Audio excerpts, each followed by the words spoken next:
Welcome back.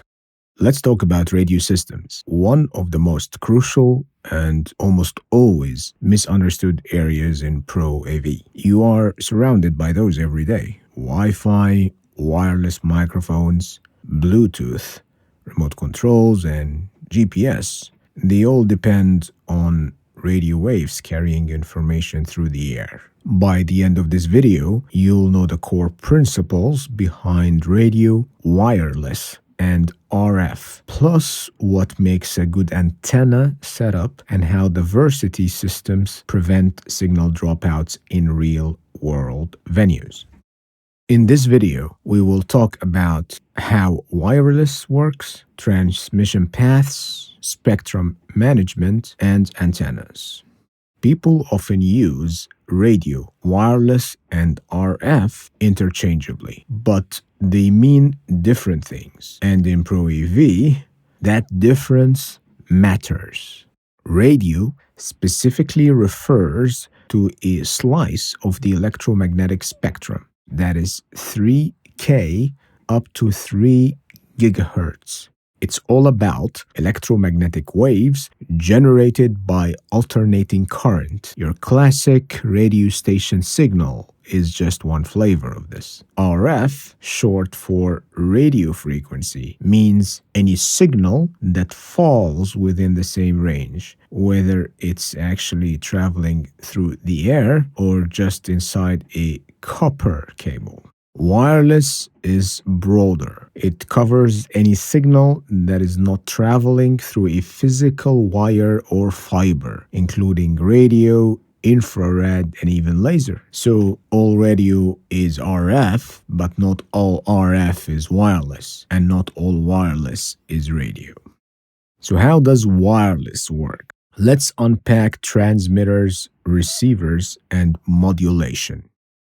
At the core of every wireless Pro AV system, there are two things: a transmitter and a receiver. The transmitter's job is to take information, audio from a microphone, data from a control panel onto a radio frequency, a carrier wave. This is called modulation. The modulated carrier is sent out through an antenna as a radio wave. The receiver, on the other end, with its own antenna, picks up those radio waves, demodulates them, and turns them back into usable audio control signals or data.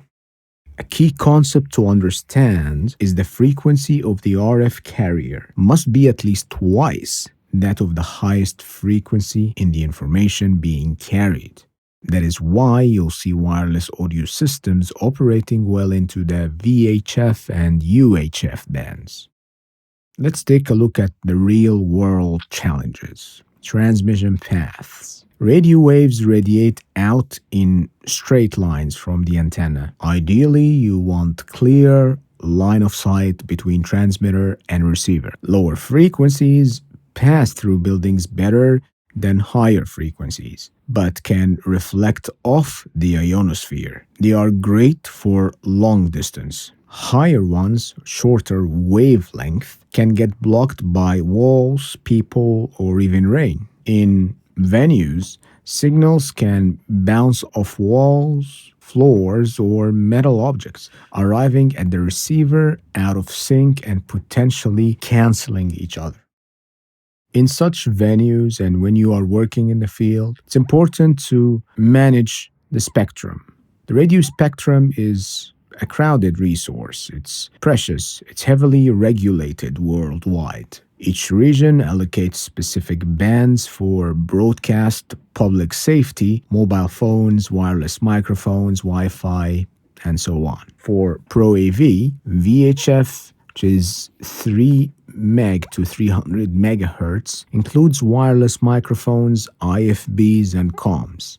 Ultra-high frequency is 300 meg to 3 gigs, so most modern wireless audio systems use that frequency. And of course, you got Wi-Fi, which is 2.4 gigs, 5 gigs, and 6 gigs. So why should you care about this?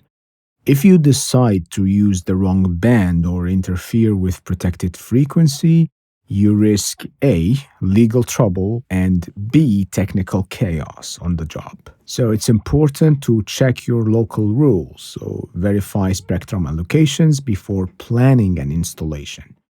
There are a bunch of tools that can help you with this, like APWPT, and manufacturer guides are, of course, invaluable in this.